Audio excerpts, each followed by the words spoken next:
Welcome to this lecture on elements of mechanical engineering, which is being given to the fifth semester students of aeronautical and mechanical engineering students. And today's topic is Introduction to Thermodynamics. We are in the first module where we are studying the different sources of energy and basics of thermodynamics. Now, in this lecture, we are going to see Introduction to Basic Thermodynamics. My name is Atchuta Ramacharyulu and I am working as an assistant professor in the Department of Mechanical Engineering, Institute of Aeronautical Engineering College. Now, we'll see what is the basic definition of thermodynamics. Thermodynamics is a branch of science, phenomena of energy-related properties of matter, especially of laws of transformation of heat into other forms of energy and vice versa. Simply, this is a classical definition given in the textbooks. So, in order to understand thermodynamics, we can divide the word thermodynamics into two parts. Thermodynamics. So, when the temperature or the heat is in the dynamic condition, that is from transferring from one body to another body. If we study this process, then the study is called thermodynamics. Study of temperature, study of heat in motion. So, thermodynamics is a branch of science where energy and related properties of matter, especially laws of transformation of heat into other forms, is studied. So, the energy or the heat will be transformed from one point to another point, or from one body to another body, or from one form to another form. So, study of this process is called thermodynamics. In this picture, we can see heat. We have a hot body and a cold body, where the heat is being flown from one body to another body. Now, we can see the heat will always flow from hot body to cold body. It cannot go back.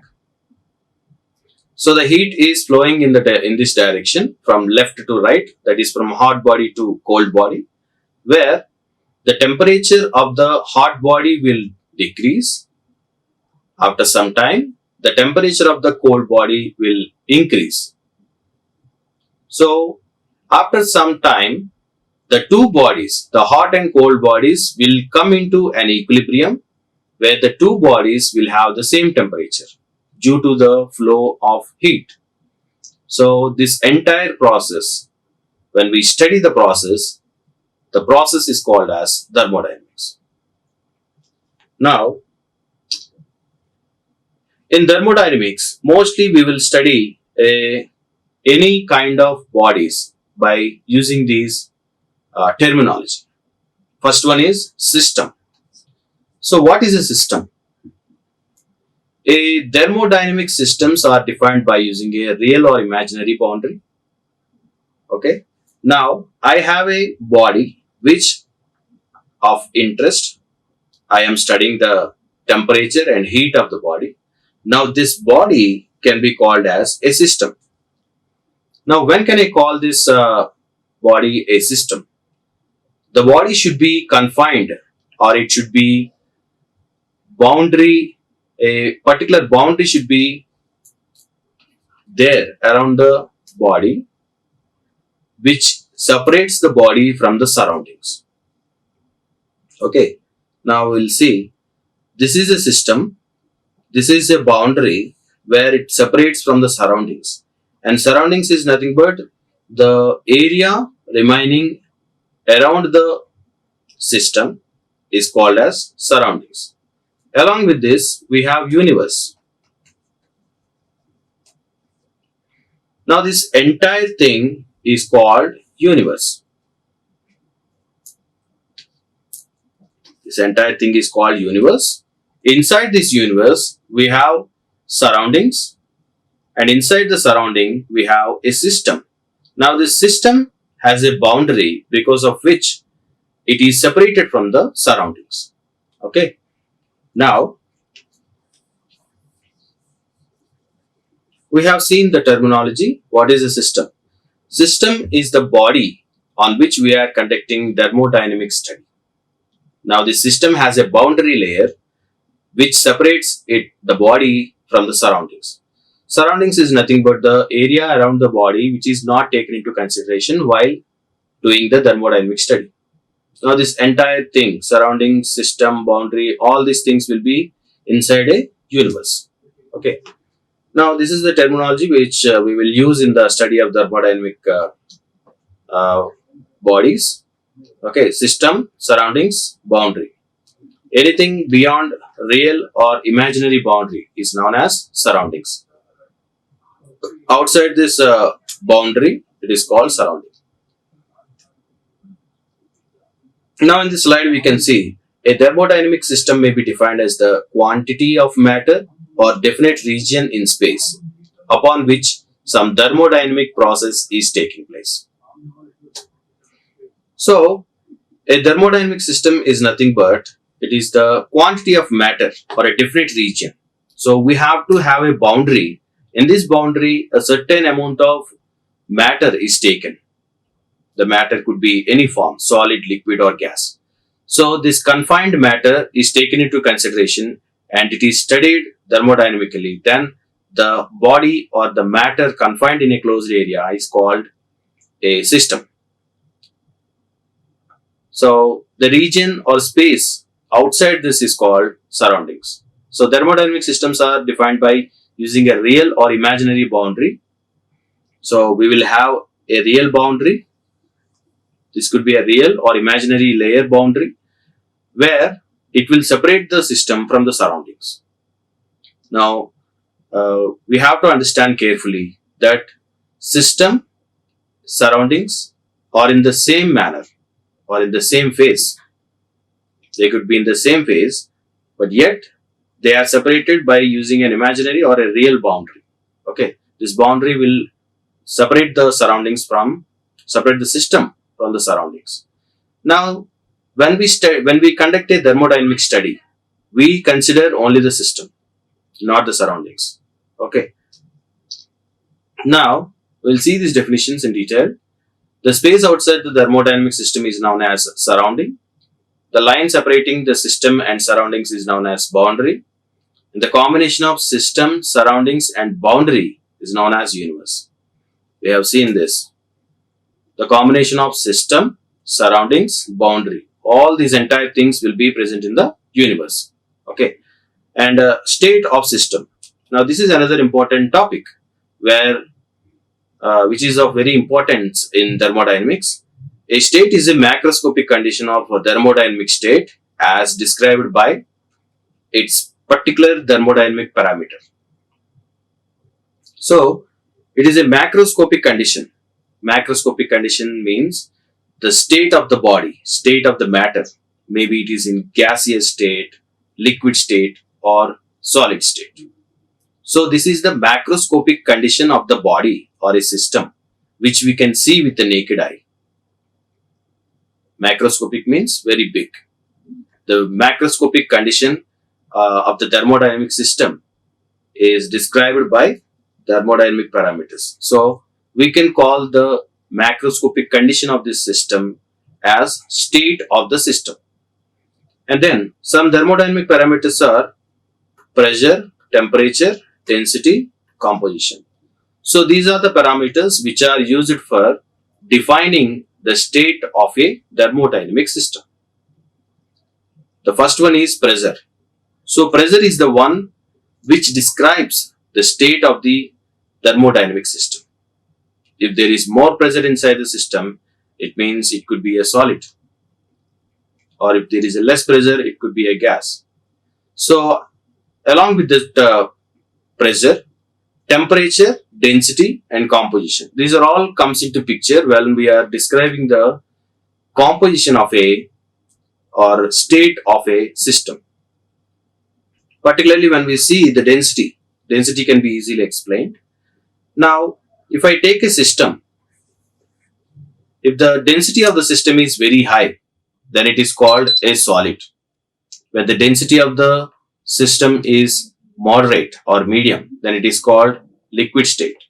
When the density of the molecules in the system is very low, then it can be called as a gaseous state. the matter is said to be in the gaseous state. So this is how, using the 4 different parameters like pressure, temperature, density, composition, etc., we can declare whether the state of the matter is in solid, liquid, gas, or some new types of states are also there, semi-solid or semi-liquid forms. So the state of the system can be defined using these parameters. Now we have classification of thermodynamic system. There are different types of systems in thermodynamic study where we can name each one of them separately. Now in the first one is open system. Now what is an open system? In this picture we can see we have considered a open system where energy and matter, both energy and matter, can be coming out of the system or going into the system. Then this can be called as an open system. Both energy and matter. Simply we can say heat and mass both can be transferred inside or outside. They can be taken inside or they can be taken outside from the system. So then this system can be called as an open system. So we have, if we can take an example of a open system, when we take a jar or a bowl, if we boil some water in the bowl without closing it with the lid, so then it is called an open system, because when we heat the jar, the water inside the jar will boil and it will release some steam into the atmosphere. The steam releasing into the atmosphere can be called as matter dispersion. So matter is being taken from the jar, and also the heat is evolved from the jar while it is being heated. So both heat and mass both are being generated or being evolved into the surroundings. Then this system can be called as an open system. And then second kind, closed system, where energy will be dispersed into the atmosphere or the surroundings and matter will not be coming out of the system. Then this is called a closed system. Okay. So for this we can see the same jar of water which is being boiled. Now this jar is closed with a lid. Now what happens is the content, the matter inside the jar will not come out because we have closed it with a lid. But however, the heat from the boiling water will be evolved into the surroundings. Now this is called a closed system. Now the third one is isolated system. Isolated system is nothing but it will not allow the flow of matter, that is energy or matter, into the surroundings. Okay. Now isolated system, the example for this is an insulated water bottle, where we will have hot water inside the insulated bottle, in which we cannot take the heat from the bottle and also we cannot take the matter out of the bottle. So this is an isolated system. The best example for this is insulated water bottle, where the heat and matter will not come out of the bottle. So these are the 3 different thermodynamic systems. First one is open system, closed system and isolated system. So in open system, both matter and energy can be taken in or out of the system. In closed system, only energy can be taken in or out. In isolated system, neither energy nor matter can be taken in or out of the system. And then equilibrium. We should know what is equilibrium. Before studying the thermodynamic equilibrium, we should know what is an equilibrium.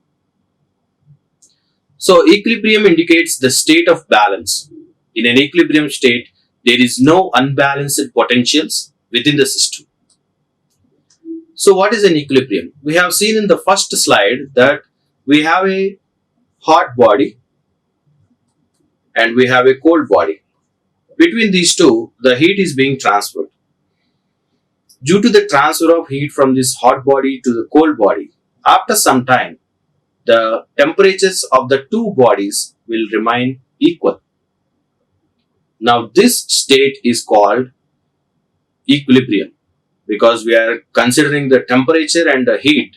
This equilibrium can be called as thermal equilibrium. Now in the definition of equilibrium, we have seen that there will be no unbalanced potentials. These potentials can be heat or they can be chemical reactions. They can be anything. In mechanical equilibrium, we can see unbalanced forces. So when two bodies are being subjected to loads, after some time when the two bodies are in mechanical equilibrium, then there will be no unbalanced forces inside the system. Okay. Now we have seen the basic definition of equilibrium where there are no unbalanced potentials in the system. Now we'll see what are the different types of equilibrium. So the first one is chemical equilibrium. If there is no chemical reaction or diffusion of matter from one part of the system to another part, the system is said to be in chemical equilibrium. When there are two chemicals combined in a beaker, what happens? There will be some chemical reaction going on or diffusion of the chemicals will be going on. After some time, when the chemical reaction has been completed, when the system has reached to a stable condition, then it is said to be under chemical equilibrium where there is no further chemical reactions happening inside the container or a system. Now this is called chemical equilibrium. The second kind of equilibrium is mechanical equilibrium, where if there are no unbalanced forces in the system is said to be mechanical equilibrium.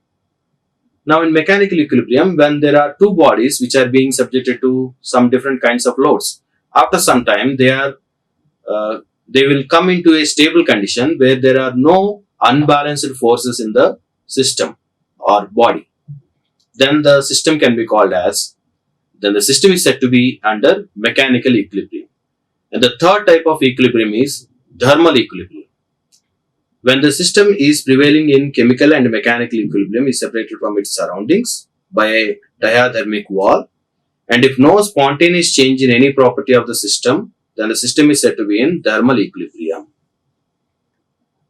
If we consider a system which is separated from the surroundings by a diathermic wall, and if no spontaneous changes in any property of the system is happening, then the system is said to be in thermal equilibrium.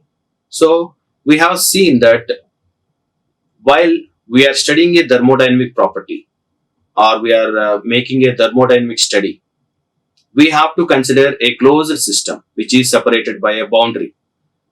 Now, in this condition where a body is said to be under thermal equilibrium, we have to consider an object or a system which is separated by a diathermic wall, and there are no spontaneous changes in any property like the temperature, density, composition, etc. All these properties should be stable.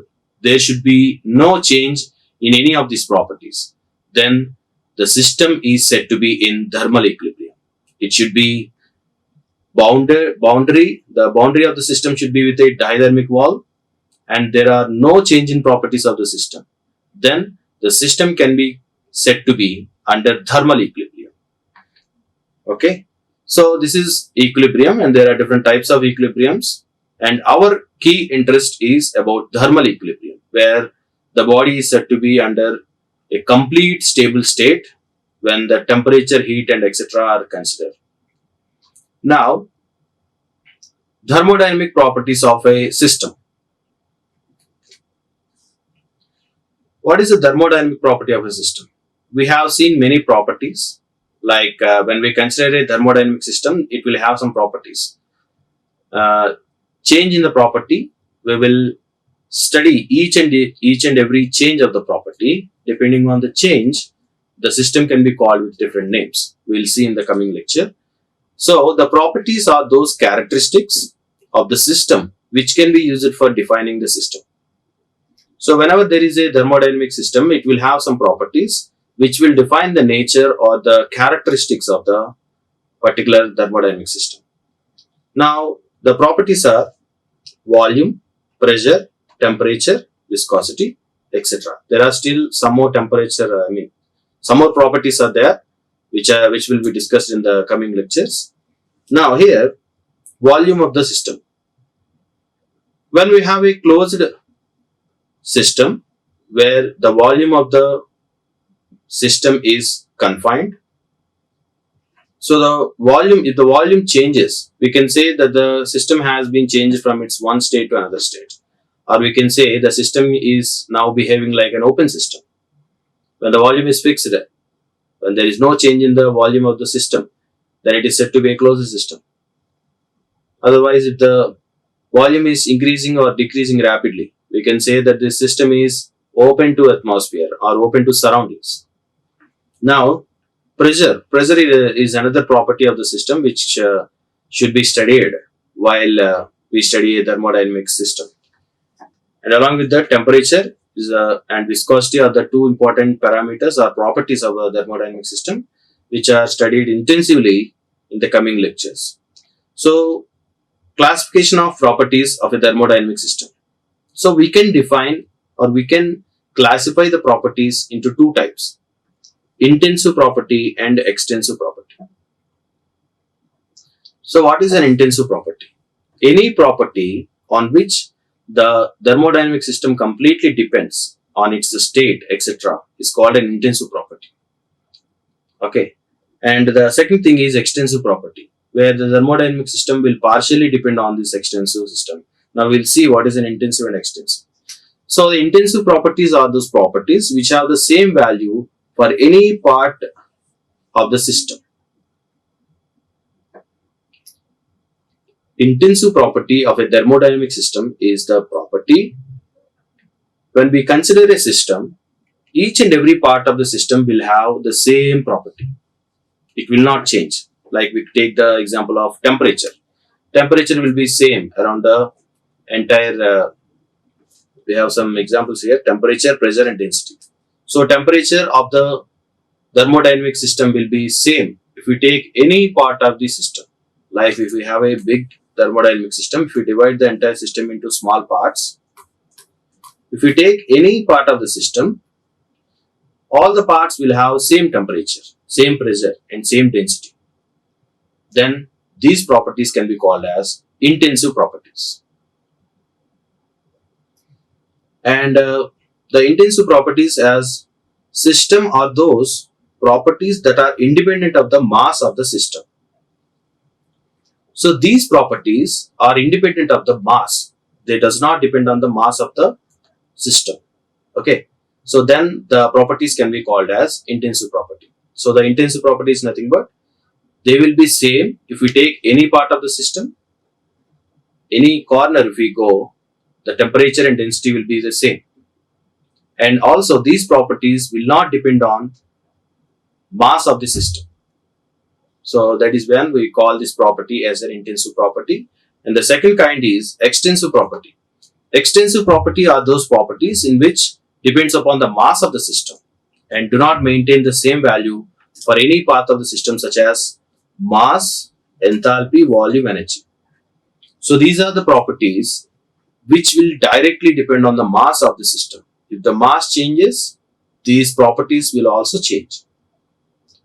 And apart from that, if we take any part of the system, the enthalpy, volume, energy, etc. will be different at different points in the, if we take 2 points here, at these 2 points the property enthalpy will be different because of the mass. There is a change in the mass, the enthalpy will be changed. So these properties will directly depend on the mass, so they are called as extensive properties. So we have seen intensive and extensive properties. Intensive property is the one which does not depend on mass, and extensive property is the one which directly depends on the mass, and they will change from place to place inside the system. Whereas intensive properties does not change inside the system. They will remain same. They will remain uniform in the entire system. Now we'll see path, process and cycle. Now, when we are studying a thermodynamic system, we have to undergo all these topics. All this terminology is very important when we are studying a thermodynamic body. First one is path. What is a path? If all the changes of the states of the system are plotted, then line joining the change of states of the system is known as path. Okay. Now here we have different processes like heating, cooling, and again heating, and again cooling. Now there are four processes. All these four processes, if they are drawn on a graph, like if I take the temperature will increase in the heating and decrease in the cooling, again increase, again decrease. Now all these processes, 1, 2, 3, 4, 1, 2, 3, 4, all these four processes are plotted in the form of a graph. This is temperature and this will be time. Now this process, this plot is called as path. So the path followed by this body or a thermodynamic system when it is being heated or cooled, then it is called as the path followed by the system. It is simply the path which is followed while heating or cooling. The line joining the changes of state of the system is known as path. Okay. And then second one, process. A process is a complete description of change of state of a thermodynamic system throughout a specified path. Now we have seen what is a path. Path is the specific way in which the system is changing. Now process is nothing but it is a complete description of the change of state.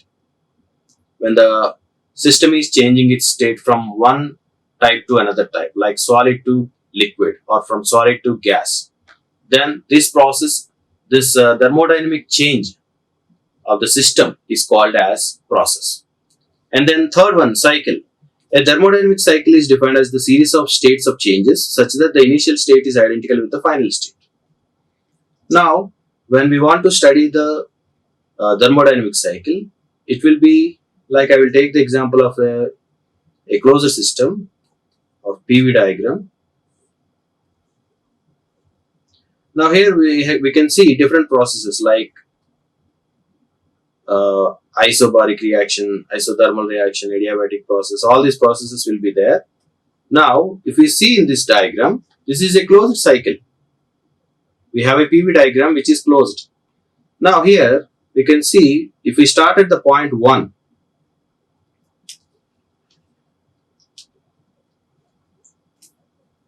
now this is point 1, 2, 3, 4.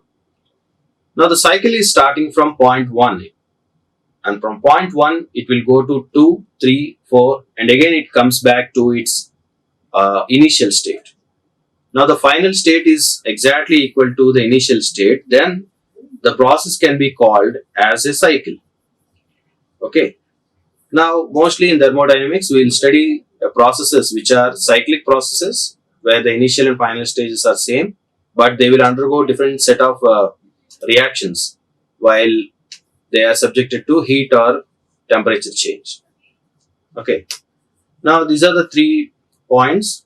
This is the terminology where we will use in thermodynamics. First one is path, process and cycle.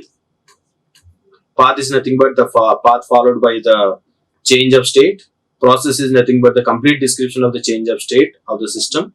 And cycle is nothing but it is defined as the state, series of state changes where initial state is equal to final state. So that is all for this lecture. In this lecture we have seen the basics of thermodynamics, where we have seen different state, different terminology related to thermodynamics, that is system, surroundings, and after that we have seen different properties like intensive property, extensive properties, how these properties are will affect the state of matter, intensive and extensive properties. After that we have seen different points related to these properties, and also we have seen different terminology, path, process, and last one is cycle. So these are the different points covered in this lecture. So we'll meet in the next lecture. Thank you. Like, share and subscribe. Hit the bell icon for more updates.